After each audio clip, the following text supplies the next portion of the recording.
your nation, your province, your southern Alberta. From the heart of Lethbridge, it's Bridge City News Weekend Edition. Hello, I'm Naveen Day. It's Sunday, August the 3rd. We hope you're enjoying your long weekend. Prime Minister Mark Carney says Canada intends to recognize Palestine as a state in September if the Palestinian Authority agrees to undertake elections next year. He says it's important to work toward a two-state solution, saying this has been undermined by the Hamas attack on Israel in 2023, as well as Israeli policies in Gaza and the West Bank. Here's his announcement. This intention is predicated on the Palestinian Authority's commitment to much-needed reforms, including commitments by the Palestinian Authority's President Abbas to fundamentally reform its governance, to hold general elections in 2026 in which Hamas can play no part, and to demilitarize the Palestinian state. Prospects for a two-state solution have been steadily and gravely eroded, including by the pervasive threat of Hamas terrorism to Israel and its people, culminating in the heinous attack of October 7, 2023, and the terrorist organization Hamas's long-standing violent rejection of Israel's right to exist and its rejection of a two-state solution. The deepening suffering of civilians leaves no room for delay in coordinated international action to support peace, security, and the dignity of human life.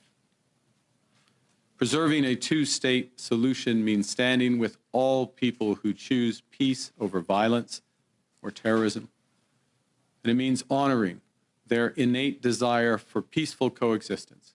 U.S. President Donald Trump's threat to raise his tariff on Canadian goods entering the United States to 35%, up from 25%, are now a reality.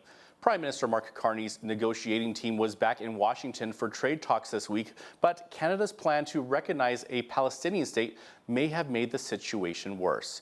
In a post on social media early Thursday morning, the president said it will be very hard to make a deal with Canada after Mark Carney announced Wednesday Ottawa intends to recognize a Palestinian state. Natural Resources Canada seismologist John Cassidy says the massive Russian quake that sent tsunami waves towards British Columbia on Tuesday was the same type of tremor experienced off Canada's west coast. He says data from the quake will help inform the science of tsunami generation and future emergency responses in BC. We have the same type of earthquakes off the coast of Vancouver Island, Washington, Oregon, and off of Haida Gwaii as well. So we'll be looking at data from this earthquake that will tell us something about how the seafloor moved and how that related to tsunami generation. It's also an important reminder for all of us living along the West Coast, especially, that this is an active earthquake zone. It's an active tsunami zone. To be blunt, when I heard about it, it's so far away. It's in Russia. It's halfway around the world from where we are. What are we really going to see in British Columbia? I had to overcome that feeling that maybe people were overreacting a little bit, and the other piece of it is, and what was underlined for me in the briefings that I received, is just how unpredictable these can be. That the seismologists and the people who are expert in this area try their best to predict what the impacts will be, but we could actually see a significant impact here in British Columbia, and people need to be prepared. That's why I rely heavily on people who are expert in this area, and was very glad for their advice on it. It was a trial run. Fortunately, we didn't see a huge impact here in BC. The head of the Ontario Crown Attorneys Association accuses politicians, the media, and members of the public of attacking the justice system.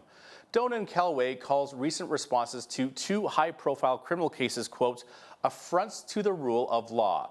She specifically mentions cases linked to the Freedom Convoy and a recent Hockey Canada trial and the criticism they received. Several Conservative MPs have attacked the Crown's approach to sentencing two key organizers of the Freedom Convoy, while a recent Toronto Star opinion piece questioned why female lawyers would represent men accused of sexual crimes in the Hockey Canada trial. Last week, we spoke about the upcoming sentencing hearings for two Freedom Convoy leaders, Tamara Lich and Chris Barber, who were found guilty of mischief for their roles in the 2022 Ottawa protests, will not be hearing a verdict until later this year.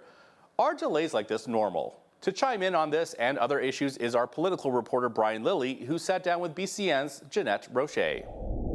This seems abnormally long. So, the hearings happened last week. It was Wednesday and Thursday of last week. The Crown asking for a ridiculous sentence of 7 years for Tamara Lich and 8 years for Chris Barber. You can support them. You can hate them. You can think that they are the worst people on the planet. There's no way that they should be getting 7 and 8 years, but that's what the Crown was asking for. And the judge in this case, who is not known for being harsh in sentencing, decided to take until October 7th of this year before she will deliver her verdict. Now, consider this. The convoy happened in January and February of 2022. Yeah. This is beyond ridiculous. This brings the whole justice system into disrepute, as does, I believe, the sentencing recommendation by Dallas Mack, who is the Crown attorney for Ottawa. The idea that we've got to wait until October of this year, that'll be 3.5 years, or more than 3.5 years, since the arrest to actually get to the point of sentencing. Yeah. Let's turn our eyes to the west for a minute here. So here in Alberta, so we know that Pierre Poilievre, Conservative leader, is running for his seat. And so there's a whole mess going on with that riding in Battle River Crowfeed. So we know that there's an attempt to mess with the ballot in that by-election. And it may have even backfired. So Elections Canada now says that they will use what they're calling an adapted ballot. So isn't this essentially a write-in ballot? People have to write the names of the candidates now? Yeah, it's going to be a write-in ballot, and you will have a long list of all the candidates in front of you. And then you will go into the little 200 or something. It's ridiculous, the list of candidates. It is ridiculous. And this is the Longest Ballot Committee, as they call themselves. Yes. They have decided that they're going to try and force some electoral reform by being idiots. Now, sorry for being blunt here, but they are being idiots. And they did this in Carleton in the general election. They're doing it now in the by-election. And they've just signed up all these people who have no interest in being an actual MP. They have no interest in the issues of the particular riding, be it Carleton in the general or Battle River Crowfoot in the by-election. But they want to try and make their point that there needs to be electoral reform. I don't know how this makes the point. And speaking of the Battle River Crowfoot riding, 10 candidates vying for the federal seat squared off in a debate Tuesday night in Camrose, Alberta. The most high-profile candidate is Conservative leader Pierre Poilievre, who is trying to get back into the House of Commons after losing his Ottawa area seat in the recent federal election. But several candidates are not happy with Poilievre parachuting into the riding. And while I may have run as a centrist with Conservative leanings, I firmly believe that the Conservative Party of Canada has lost its way, and I fully intend on standing up for my neighbours. When our previous guy sells us out to let a guy from Ottawa come in, that is not right. I firmly believe that we need somebody here who understands our local issues. So that is who I am, and that is what I am here for. I am here to stand up only for my neighbours. And now I want to take the local issues and provide national leadership to fight against the electric vehicle mandate, because driving a pickup truck is a local issue in the communities across this region. To fight for law-abiding firearms owners, to fight for farmers, and to expand our military. These are local issues that require national leadership, and it would be a privilege to provide. As of Monday, more than 200 candidates were registered to run in the by-election, including Liberal candidate Darcy Spady, the NDP's Catherine Swampy, and dozens of others sponsored by the Longest Ballot Committee protest group. Because of that ballooning number, Elections Canada has decided voters will use a write-in ballot instead of the traditional list of names when they go to the polls. Some news in the entertainment world: the rumor mill continues to churn for Justin Trudeau and Katy Perry. The former Prime Minister was spotted at the U.S. pop star's Montreal concert on July 30th. One video posted on X shows Trudeau clapping and nodding his head as the fireworks singer commands the stage. This was days after they dined together at a plateau eatery called La Violon on July the 28th. Perry recently split from longtime partner and actor Orlando Bloom and is currently on tour. Her tour stops in Quebec City on August the 1st and Toronto August 5th and 6th. Trudeau and his ex-wife Sophie Gregoire split in 2023. And speaking of Katy Perry, the pop sensation and a Redcliffe, Alberta superfan put the city of Medicine Hat on the map. At her concert at Vancouver's Rogers Arena last week, Perry brought fan Braden Palumbo on stage, and when she asked where he was from, she went through the formative experience of being conceptually introduced to the Gas City. Following her wide-eyed reaction to the name Medicine Hat, she asked, "Your hats are filled with medicine?" Take a look. I just put my hands up in the air like a crazy person and just screamed at the top of my lungs, and she noticed me, and I was just screaming, pick me, you need to notice me. I said Medicine Hat, Alberta. Medicine Hat? Yes. Medicine Hat? Correct. Medicine Hat? Correct. Your hats are full of medicine. If you say so. I definitely did expect her to not know where Medicine Hat was.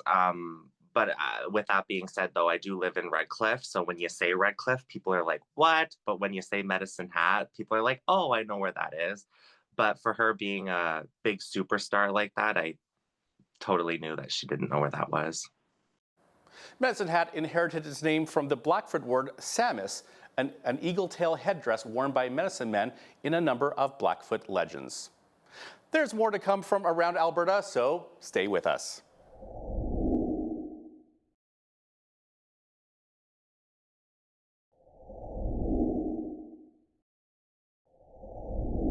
Welcome back. Here's what's happening in southern Alberta and the rest of the province.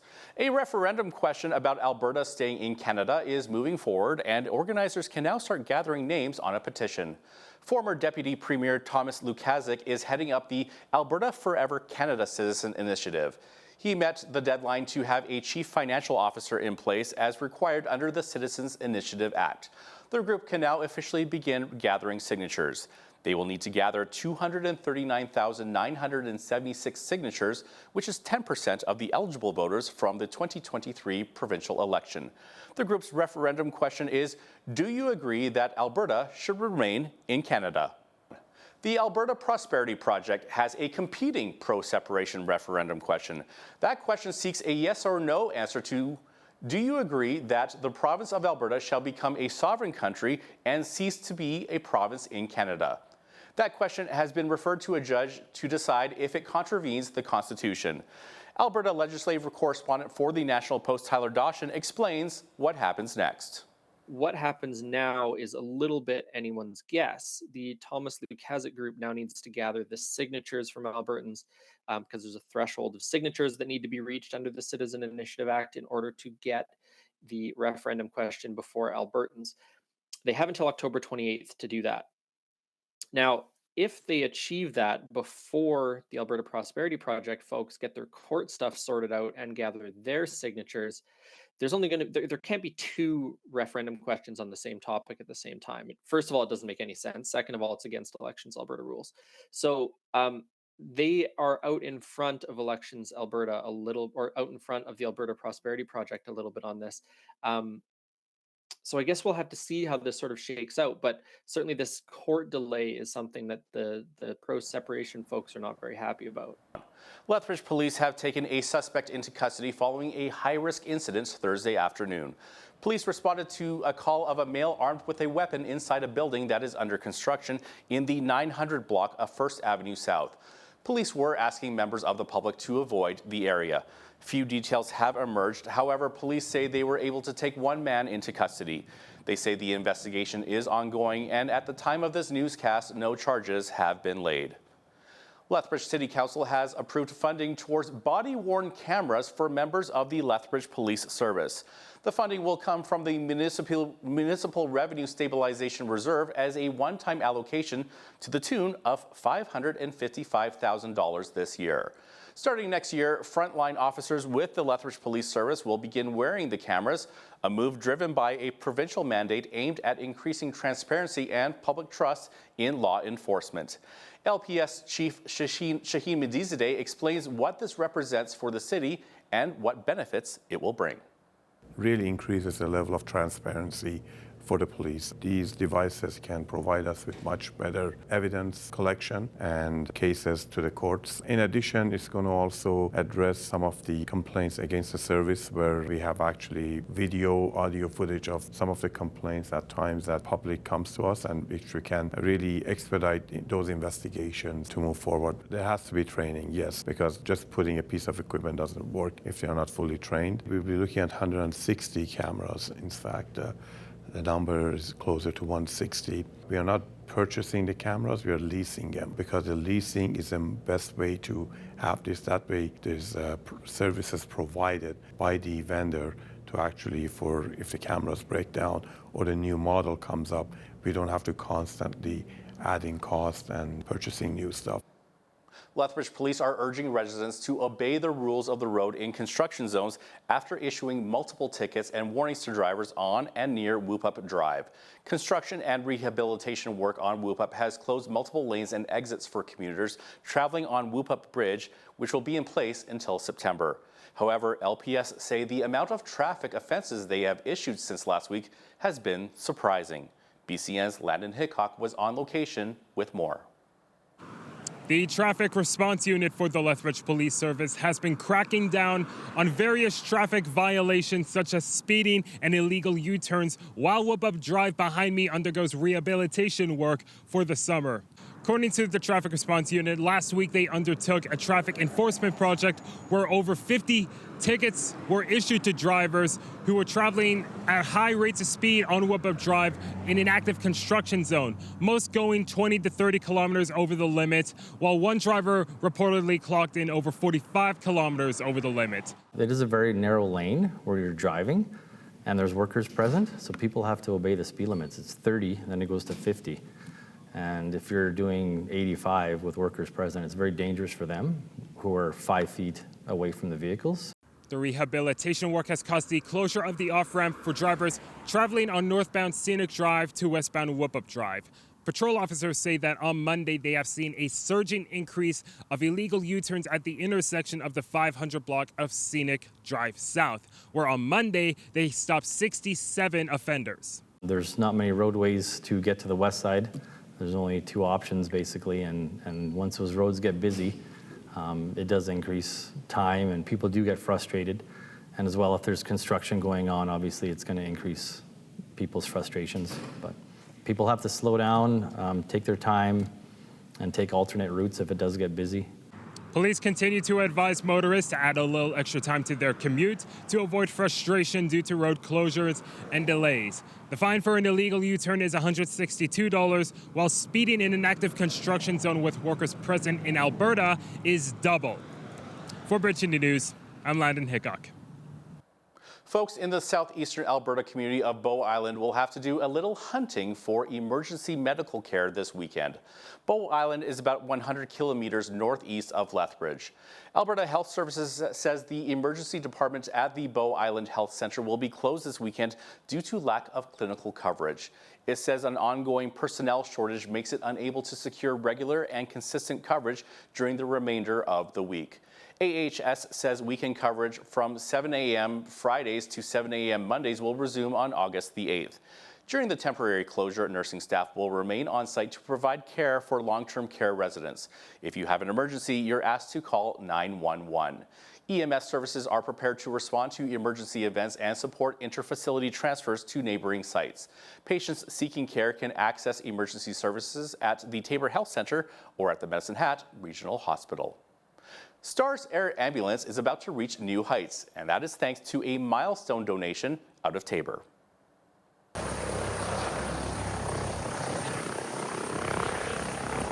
STARS and the Tabor Charity Auction are celebrating a significant milestone in their long-standing partnership. More than $1,030,000 in cumulative giving to STARS, and the addition of the charity's logo on the tail fin of a STARS helicopter, an exclusive space reserved for key community partners. Mike Lamacchia with STARS says the bump in donations helps keep the air ambulance in the air. What it does is it continues to support our operations. So this helicopter behind us needs money to operate. So whether it's the people that are flying in it, or the fuel, or the maintenance, that's what this money is going to, is directly to support our operations. STARS was the first organization to receive support from the Taber charity auction following a mission in which a local resident involved in a motor vehicle accident was flown to hospital by STARS. In response, locals Jack and Debbie French founded Taber Charity Auction. Co-chair for the TCA, Mitch Holst, says a recent boost in income has helped their commitment to STARS surpass the $1 million mark. The last couple of years have been kind of our stronger years, our more, we've had the most support, the most donations, the most revenue generated to be able to give back to the community. And so it's been very cool over the last few years to raise almost $500,000 in 2 years, 2 nights. And that is due to the incredible community support that we have here in Taber and the kindness of everyone around us in this Taber and Vauxhall area. Last year, STARS carried out 293 missions across southern Alberta, 15 of which were to Taber. For Bridge City News, I'm Naveen Day. Tourism Lethbridge is pleased with the early response to its new app. The Explore Lethbridge app, which launched in June, has more than 300 users already signed up. Dominika Wojcik at Tourism Lethbridge explains the app was originally developed for the frontline workers to get them to engage with our attractions and have answers when visitors ask them questions. It is our goal to offer more product development, and this app answers that because what it does is it creates itineraries and packages and just ties them up really nicely in a nice bow for people to really easily be able to experience our city. So Sip Taste Explore, that's currently on there, has a variety of attractions, businesses, restaurants, so people can really head downtown, head throughout the city and take a look at what is here. We have Legacy Park on there, which we think is just a great, beautiful park. Analog Books as one of our local stores that's on there. And then there's places like Penny Coffee House, just kind of a nod to the local food piece and really just giving people a variety of different places to experience. We are hoping to be launching many more passes. The next one to launch coming soon is our Lethbridge Live Tour. And so what that's going to be is a tour that actually showcases all of the live music, comedy, and all of that that's happening in our city. You can learn more by clicking to explorelethbridge.app. Now take a look at this open parking lot. Soon it will be filled with amusements and attractions as Whoop Up Days quickly approaches. However, this year attendees will get an extended length of the Midway Madness. It's an idea that was actually brought to us by West Coast Amusements, our Midway operator. Their schedule changed a little bit, and they had a Sunday available, which hasn't been available to us for many years here in Lethbridge. So we said, yeah, let's give it a shot. Let's see if the community wants some more of that Whoop Up Days action. So we'll be open on the Sunday. It'll be not quite the full Whoop Up Days experience. It'll be mainly focused around the Midway, the food trucks, and the beer garden, so a bit of a reduced experience. But with that, it's only a $5 admission. You get to come in. The whole Midway is set up. Whoop Up Days runs August 19th to 23rd, and be sure to watch out for Bridge City News while you are there. Coming up after the break, human trafficking may not be something you think that takes place in Canada, but unfortunately, that is not the case.